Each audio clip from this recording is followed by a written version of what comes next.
da marca Água de Cheiro, que é uma marca conhecida com mais de 40 anos. Além de diretor da Água de Cheiro, eu sou diretor da Passion Perfumes, que é uma distribuidora de marcas licenciadas. Eu estou há 18 anos atuante no mercado de perfumaria, sendo responsável pelo lançamento de mais de 80 marcas no Brasil, dentre elas nacionais e internacionais, e pelo desenvolvimento de produtos que vocês devem ver por aí, além de Água de Cheiro, que são Camaro, Corvette, Coach, Forum, Everlast e dentre muitos outros. Eu estou aqui hoje no evento da exposição inspirada no universo da perfumaria, para colocar um pouquinho para vocês, de forma muito prática e objetiva, o universo da perfumaria como arte. O que a gente vai abordar no bate-papo de hoje? A gente vai abordar um pouquinho do conceito de perfumaria, do modo de atuação de todos os profissionais que são envolvidos nesse mercado que encanta e que envolve muita gente, sobretudo os brasileiros que são apaixonados pelo universo da perfumaria, e também vou contar um pouquinho de todo o processo que envolve a produção de perfume, curiosidades sobre os ingredientes, pois ela alia um desejo e uma sensação de algo junto ao imaginário do que aquilo está representando. Hoje os perfumes, eles não são só os líquidos em si, e sim as embalagens que são em volta de histórias e conceitos que são muito bem definidos.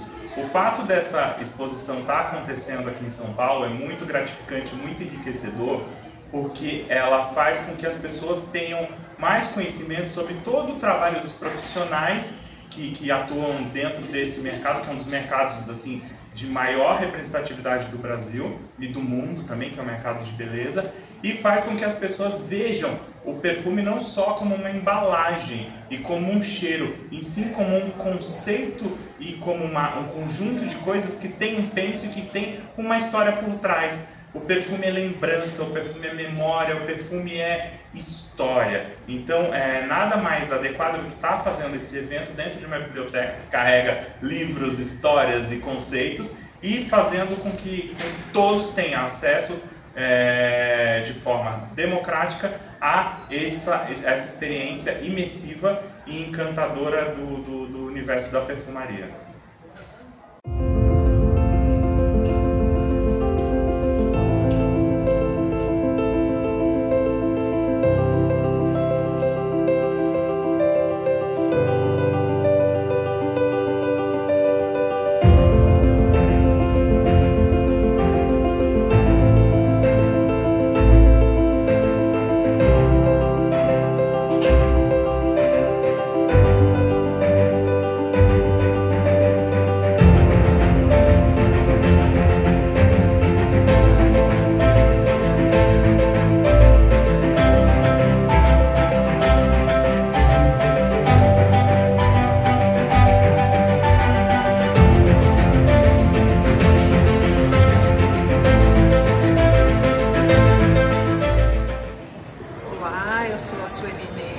Sou curadora dessa exposição Perfume, História e Arte.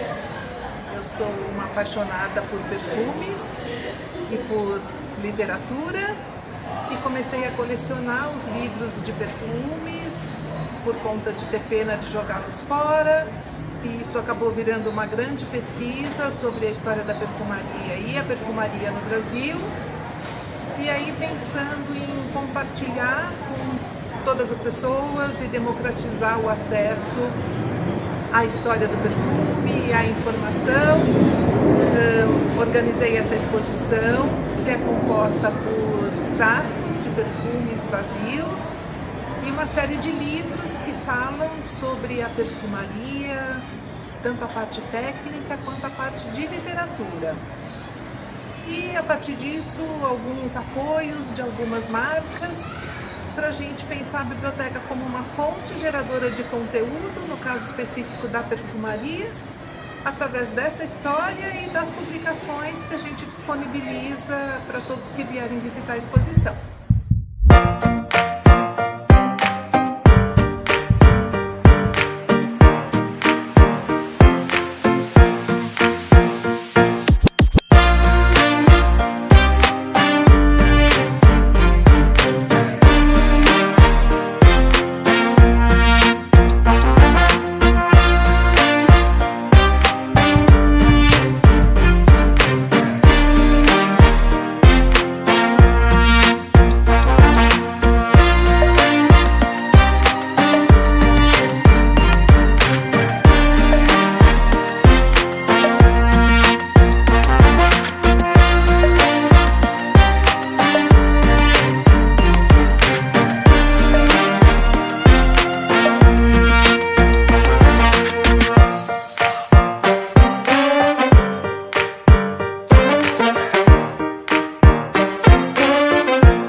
bem, pessoal?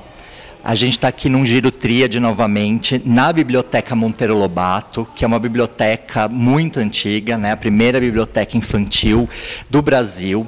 Então, portanto, uma biblioteca com bastante história.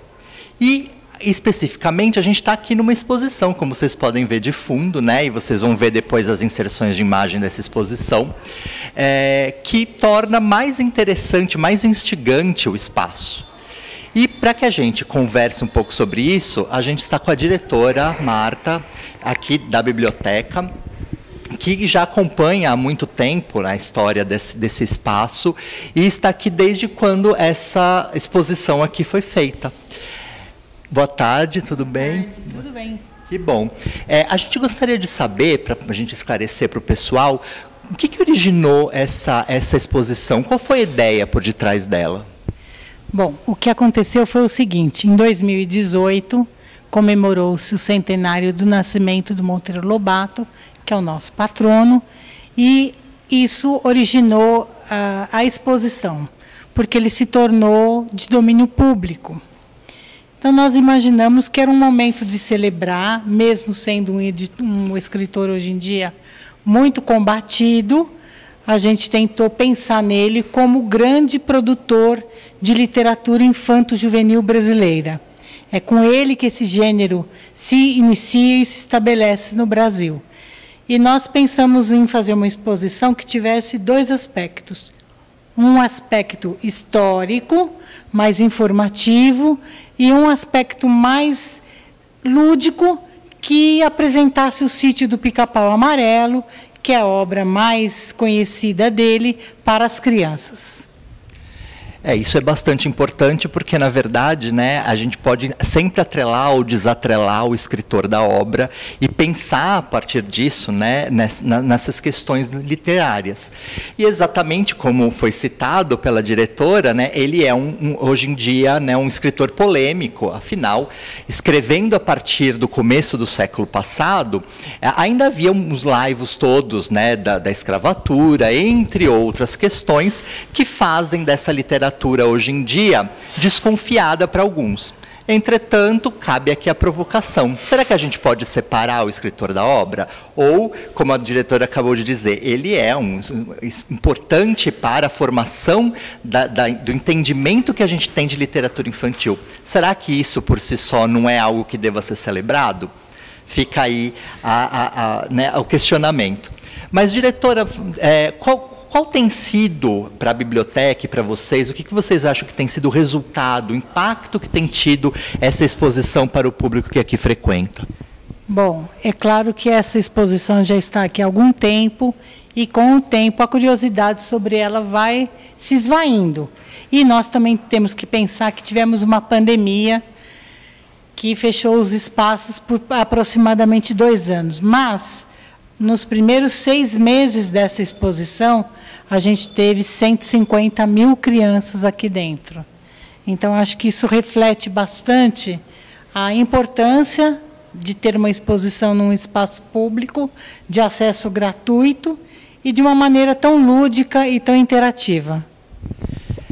De fato, bastante expressivo o número de pessoas, né? E a gente tem aqui, na verdade, vários objetos que pertenceram ao Monteiro Lobato, que ainda é objeto de curiosidade, uma figura importante, alguém de destaque. Sempre é interessante conhecer os documentos, os objetos, um pouco mais da vida dessa pessoa, o que ajuda até a desmistificar um pouco da figura, né, monolítica do escritor e traz ele a ser uma pessoa, um indivíduo. Inclusive, ele vinha aqui, né, no começo, contar histórias para as crianças, né? E isso que levou a ser, então, o patriarca, a pessoa homenageada pelo nome dessa biblioteca. E, diretora, uma última pergunta. O que você esperaria para um futuro com uma nova exposição, uma nova estrutura, alguma outra coisa aqui que possa já trazer novos questionamentos ou outras perspectivas sobre esse escritor que a gente não tem no momento? Nossa, que pergunta importante e difícil de responder. Mas eu acredito que a gente pudesse trocar essa exposição por uma outra exposição, também interativa, também lúdica, E acho que tem uma característica muito importante aqui, é que a gente não tem recursos tecnológicos, né? E não que a gente seja contra, não é isso. Mas é no sentido de que não precisa ter tanta parafernália, tanta tecnologia para a exposição ser atrativa, né? Ela pode ser lúdica, ela pode ser prazerosa. Não sei, a gente já chegou uma vez aqui a comentar de fazer um labirinto, né? Da obra O Minotauro, onde a grande heroína é a tia Anastácia, numa homenagem a uma mulher negra, que é a empregada e que salva, né, a história com seus bolinhos. Então, acho que a doçura acaba sendo sempre um elemento para vencer a violência. É isso. Muito boa essa reflexão, né? Na verdade, seria inclusive uma resposta interessante às pessoas que questionam ainda muito a questão, né, do racismo nas obras, né? Então, seria uma forma de trazer outros aspectos que estão na obra, talvez não tão evidentes, mas que são importantes para que a gente reflita.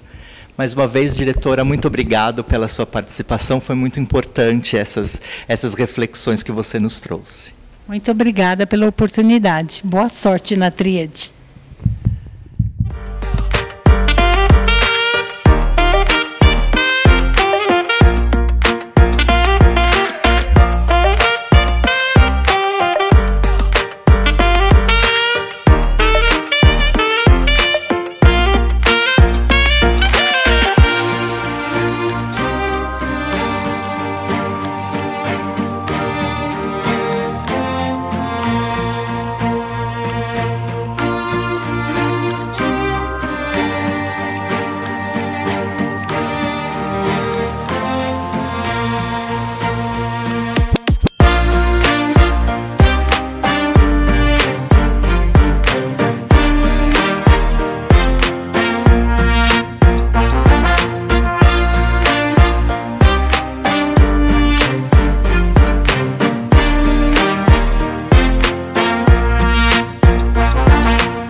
Pessoal, agora a gente está aqui na outra parte da exposição, que é a parte mais lúdica, né, que é um livro aberto com os personagens do Sítio do Pica-Pau Amarelo, no qual as crianças podem subir, brincar, interagir. Né? Então é uma forma de materializar os personagens mais conhecidos do Monteiro Lobato. Mas cabe algumas reflexões museológicas aqui, né? Nós estamos numa biblioteca e estamos falando de uma exposição em biblioteca. Pode? Claro que pode. Todos os nossos ambientes culturais, cada vez mais, têm sido multilinguagens. Então, dificilmente você vai num lugar de exposições e só vê exposições. Muitas vezes há espetáculos de dança que dialoguem com aquelas obras, ou teatro, enfim, uma série de possibilidades que ampliam, né, a fruição do que existe ali naquela exposição. Então, sim, podemos fazer exposições em quaisquer lugares. Agora, as preocupações que a gente vai ter no museu devem se refletir e serem as mesmas que a gente vai ter aqui na biblioteca. Ou seja, os objetos têm que ser preservados da maneira correta. Não adianta expor e deixar o objeto, né, se degenerar com o tempo. Então, as mesmas preocupações de limpeza, as mesmas preocupações com a possibilidade de pragas, ela deve existir, derivada de cada tipo de suporte, cada tipo de material que compõe aquele objeto. Mas, feita essa preocupação sendo atendida, não há qualquer problema de a gente fazer uma exposição fora de um ambiente museológico. Talvez aqui, que seja uma biblioteca infanto-juvenil, vocês vão pensar, não, mas é mais perigoso fazer, né? Porque existe a possibilidade das crianças entrarem nos espaços e...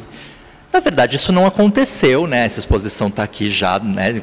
A história começa em 2018, ela está aqui e os objetos que são do Monteiro Lobato continuam basicamente como eram antes. Então, não há, né, realmente uma preocupação muito grande nesse sentido, porque as pessoas acabam respeitando quando vem aquela situação, né, o objeto tapado e tal. Então, é totalmente possível. Agora, a gente deve lembrar que todos esses objetos são documentos, né? Eles não têm mais a mesma utilidade que tinham. Então, o casaco, as gravatas dele não são mais roupas, vestimentas, são documentos de quem ele foi, do que ele usou, da personalidade que ele tinha. Então, preservadas todas essas questões, não há problema nenhum.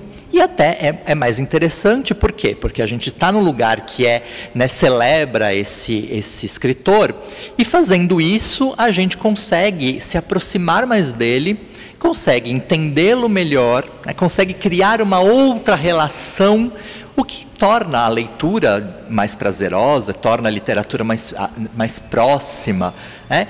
E isso, obviamente, ajuda a desenvolver a noção crítica, ajuda a desenvolver a ludicidade e traz uma série de vantagens. Então, as bibliotecas hoje são espaços que, sim, podemos ter exposições, mas podemos ter quaisquer outras coisas. Essa é uma biblioteca municipal e a gente sabe que dentro dos espaços do município há uma série de eventos culturais e multilinguagens. Então, isso só, na verdade, colabora para que a gente tenha cada vez mais, né, o desenvolvimento da cultura e a gente cada vez mais celebre todos os tipos de arte, todos os tipos de artista e promova, de fato, um maior envolvimento das pessoas e, em virtude disso, uma maior disseminação da fruição, mas também das possibilidades de entendimento que a própria cultura traz. Bom, pessoal, tem uma outra questão que a gente precisa tratar. A gente também esteve na Biblioteca Anne Frank com a exposição de perfumes. E é interessante a gente fazer um paralelo, né? Aqui na Biblioteca Monteiro Lobato existe um amplo espaço pensado para as crianças. E, como é um espaço amplo e está dizendo respeito, né, a uma pessoa específica, foram criadas diversas questões, né, que a gente já viu, exposições de objetos, uma exposição mais lúdica, tem também o que está atrás de mim, que é um painel sobre, né, como era a casa, histórico da constituição desse espaço. Então, isso aqui tem uma estrutura rígida, uma estrutura que foi constituída para esse tipo de lugar. Então, a biblioteca e a exposição, ambas dialogam de uma forma muito intensa uma com a outra. Então, é um espaço que, de fato, pedia esse tipo de apresentação, né? Pediam esse tipo de exposição. Então, aqui, a questão biblioteca e a questão museológica, a questão da exposição, se imbricam totalmente. Já na Biblioteca Anne Frank, isso não acontece, né? Porque aquilo aquela exposição é uma exposição que não tem a ver especificamente com a pessoa que dá nome à biblioteca, que foi Anne Frank. Mas, como vocês também puderam perceber, os espaços foram, de fato, muito bem elaborados e aquela exposição se integrou no espaço. Então, isso mostra a versatilidade da possibilidade expográfica. A gente pode ter expografias diferentes, que vão contar histórias diferentes, narrar questões diferentes e trazer diversas experiências diferentes para o público. Então, aqui é uma experiência, né, mais solene, digamos. Lá é uma experiência um pouco mais lúdica, um pouco mais solta, mas que de forma nenhuma desdoura a exposição. Muito pelo contrário, né? Embora a exposição seja menos, talvez, profissional do que essa que a gente tem aqui, não deixa de ter, obviamente, o seu valor, não deixa, obviamente, de seguir e conquistar aquilo que ela deseja, né? De fato, ela tem uma finalidade. E aquilo promove nas bibliotecas públicas, uma curiosidade, elas são lugares de estar também, né? Essa ideia de terceiro lugar, onde as pessoas convivem. Então, muitas vezes as pessoas passam um dia na biblioteca, lendo, fazendo alguma outra coisa, as pessoas vêm trabalhar. Então, conforme a gente pode trazer outras sensações, né? Quando a gente muda a tridimensionalidade do espaço, a gente tem uma outra interação, nosso corpo interage de uma forma diferente com o espaço. Então, quando a gente traz aqueles vidros de perfume que aguçam a curiosidade, são coloridos, são diferentes, trazem uma experiência nova para aquele espaço. Então, exposições diferentes no mesmo espaço tornam, na verdade, o espaço um outro espaço. Então, isso colabora imensamente para que as pessoas tenham experiências diversas. E é exatamente o que é interessante da arte, o que é interessante, né, da possibilidade museológica. Trazer sempre opções diversas para que a gente pense, e interaja e frua de formas diferentes também. Então, são exposições diferentes, com objetivos diferentes, mas ambas, ao mesmo tempo, colaboram para que o espaço chegue em outro nível e cause novas sensações e impressões nas pessoas. Então, sim, uma biblioteca pode ser um museu pode ter acervo, né, de livros, e tudo bem. O que importa é que a gente sempre possa ter a possibilidade de usufruir da cultura. É isso, então, e até a próxima.